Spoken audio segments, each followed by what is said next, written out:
Assalamualaikum warahmatullahi wabarakatuh. Ingkang kinurmatan Bapak Kepala Sekolah SMA N1 Sedayu, Bapak saha Ibu Guru ingkang satuhuluhuring budi.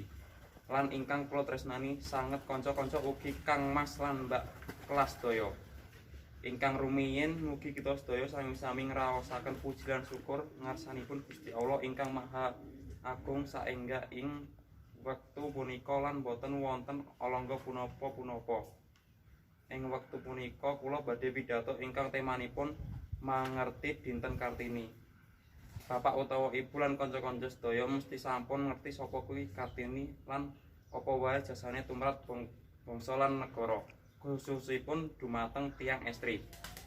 Ibu Kartini menika sampun nyediani tuladha maring kita sedaya, khususipun tiyang estri bilih jasanipun Ibu Kartini punika sakniki para tiyang estri saged ngrasakaken kebebasan ingkang sajroning kehidupan utawi urip.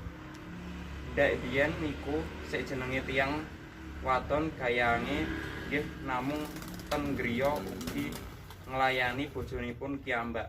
Nanging amarga Ibu Kartini merjuangake hak-hakipun wanita sehingga sakniki tiyang estri saged ngrasakaken sing jenenge bebas lan boten ten mriki. Atas jasa-jasanipun Raden Ajeng Kartini punika sakniki para kaum wanita saged bebas metu saking griya, saged golek pangguripan piyambak, saged bebas sekolah lan tasih kathah malih. Jalaring punika kula ngajak kalian kanca-kanca lan Bapak saha Ibu Guru sedaya supados ndadikaken pangenten dinten Kartini punika dados dinten ingkang spesial lan saged ndadekake majune wanita Indonesia. Cekap semanten anggen kula pidhato. Sateruse kula ndonga maring sing kuasa supaya para wanita Indonesia saged dados wanita ingkang banggaaken dumateng bojone utawi tiyang kakung lan supados dadi wanita ingkang nggawa manfaat dhateng bangsa lan negara.